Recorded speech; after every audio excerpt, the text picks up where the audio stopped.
You walk into a crowded room. You don't think about it, but some part of your brain is already scanning. Where are the exits? Who seems off? Which shoulders are tense? You call this instinct.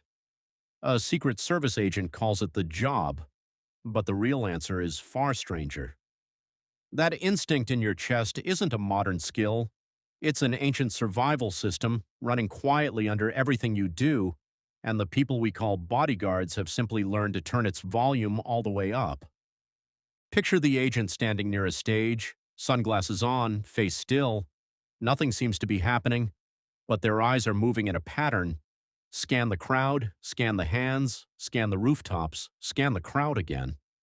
This isn't paranoia, it's a trained loop, and it borrows directly from a circuit your ancestors used every single day just to stay alive. Here's what almost nobody knows about this job. The agency didn't build its threat assessment methods from spy novels or gut feelings.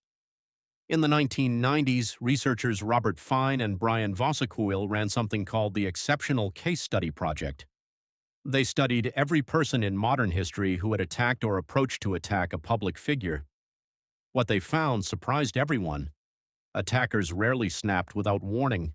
They leaked signs first: odd behavior, fixation, a shift in routine. The danger was never invisible. It just required someone paying constant, structured attention to notice it in time. That word, attention, is the whole job. But where does that kind of attention come from? Your brain has a structure called the amygdala. Neuroscientist Joseph Ledoux spent decades mapping what it does. It sits low in the brain, older than language, older than reasoning. Its entire purpose is threat detection. It doesn't wait for you to consciously decide something is dangerous. It reacts first, thinks later.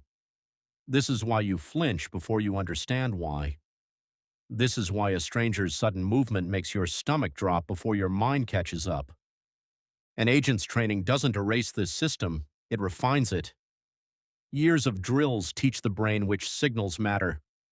A hand moving toward a pocket, a person walking against the flow of a crowd, someone standing still while everyone else moves.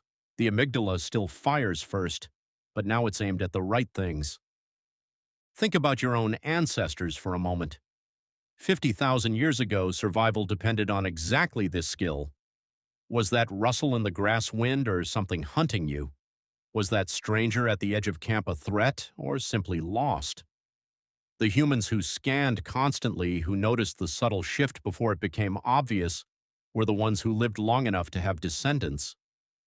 You are here because someone, generations back, was very good at sensing danger early. That circuitry never left. It's still wired into you right now reading this sentence. But here's the twist nobody talks about. This constant vigilance has a cost, and it's a cost researchers understand disturbingly well. Neuroendocrinologist Robert Sapolsky spent much of his career studying stress hormones, and one of his central findings applies directly here. The threat detection system was built for short bursts. A predator appears. Your body floods with cortisol and adrenaline. You act. The threat passes. Your system resets. That's how it evolved to work. But an agent's job asks that system to stay switched on for hours, for entire shifts, sometimes for years of a career. The body was never designed for a threat response with no expiration date. This is why agents often describe the job less like fear and more like exhaustion. Not the fear of a single terrifying moment, but the slow weight of a nervous system that never gets to fully stand down. Studies on high-vigilance professions, from air traffic controllers to combat veterans, show elevated rates of chronic stress symptoms, sleep disruption, and burnout. The mind adapts to relentless scanning. The body pays for it quietly, over years. And yet, ask an agent why they do it, and most won't describe fear at all.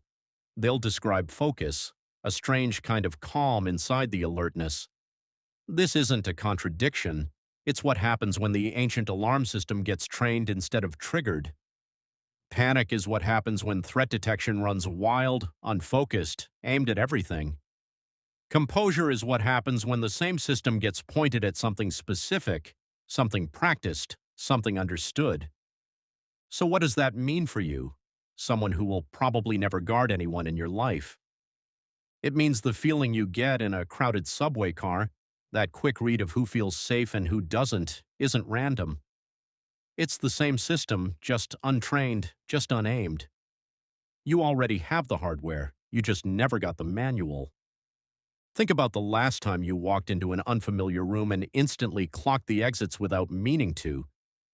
Think about the last time you sat with your back to a door and felt strangely uneasy, unable to say exactly why. That unease has a name, and it's older than every language you speak. Researchers who study this kind of environmental scanning have found that people consistently, unconsciously prefer seats with a view of entrances. We rarely notice we're doing it. We just feel more comfortable that way. Comfortable is doing a lot of work in that sentence. What it really means is safer. Here's the part that reframes everything. The Secret Service didn't invent vigilance. They didn't discover some elite, otherworldly skill unavailable to ordinary people. They took the oldest system in the human brain, the one that once watched grasslands for movement in the shadows, and they simply gave it a job description, a uniform, a radius, a person to protect. You have the same system. It watches your commute. It reads the tension in a friend's voice before they say a word is wrong. It notices, half a second before you consciously register it, that something in a room has shifted. You've been running threat assessment your entire life.